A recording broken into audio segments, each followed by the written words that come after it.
বাবু তুমি যদি না আনতে পারো হ্যাঁ আবার কি করবে জানো? কি করবে?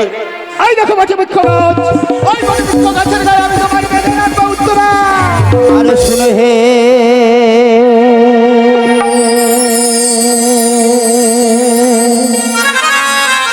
কি গুণ হে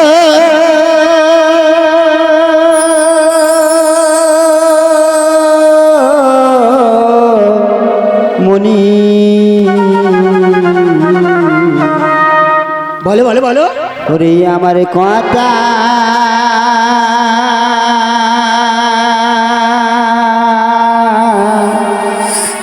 রাখো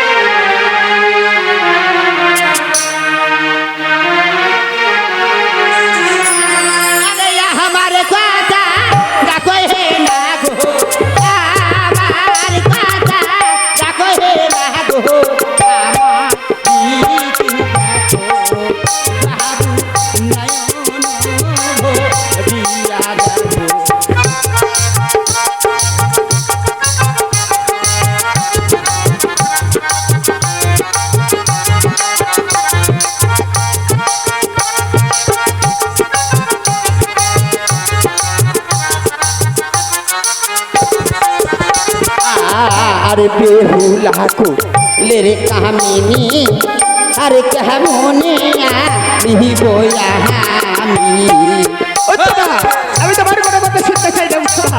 ওই গাছটাকে তোমার আমি দিতে পারি না, কোথায় বাজারে?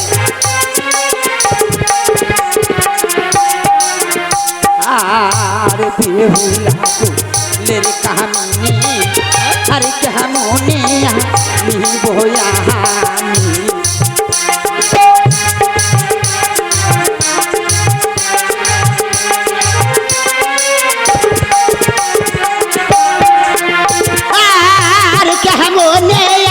নিবহে না গো কেমনেয়া নিবহে না গো কেমনিয়া নিব তাহারে কেমনিয়া নিব আমি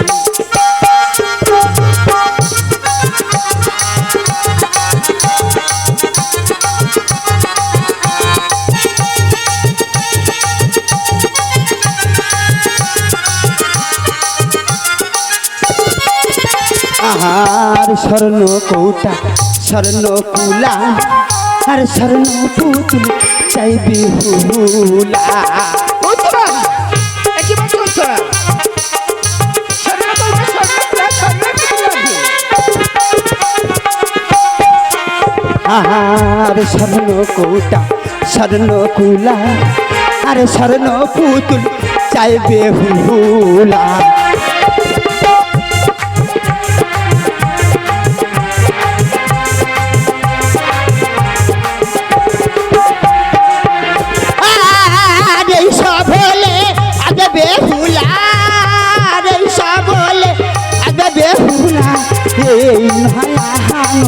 तुनी बाजारे ये नहायानो तुनी बाजारे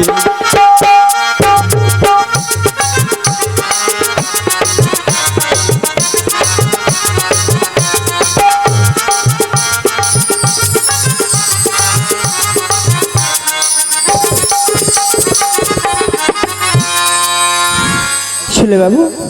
শুনেছি।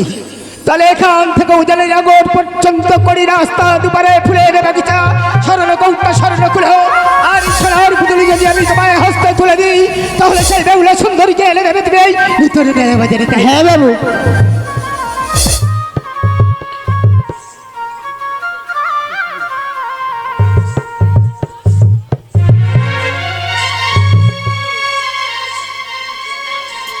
ও দিদি এটা স্বর্ণ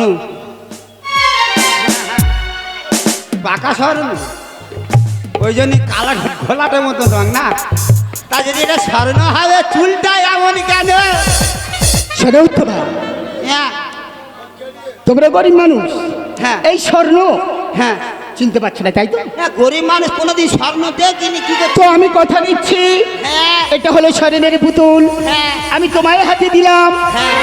আর এই নয় বাজারে আজ আমি ধর্মের উপরে সাক্ষী রাখলাম, আজকের থেকে তুমি আমার ধর্মের দিদি। বেশ, তুমি যখন দিদি বলে ডেকেছ, আমি এই পুতুল দেখি আমি বেহুলাকে আনবো। কিন্তু ওগো ভাই, ওই বেহুলাকে তোমার সঙ্গে মিলন করতে গেলে তোমার সঙ্গে আমার যে অনেক অভিনয় করতে হবে ভাই। আমি তাতে কিছু মনে করবো না, শুধু একমাত্র দেখতে চাই আবার সেই প্রাপ্তিয়সী বেহুলাকে। বেশ, ওগো ভাই, তুমি ক্ষণিকক্ষণ বিলম্ব করো, আমি ওই বেহুলাকে আনবো এই নয়া নতুন বাজারে। আমি আছি আমার স্টেশনারি দোকানে, বেহুলাকে এনে ইশারায় আমায় দেখে নিও। ঠিক আছে ভাই, এসো। আসছে উত্তরা দিদি।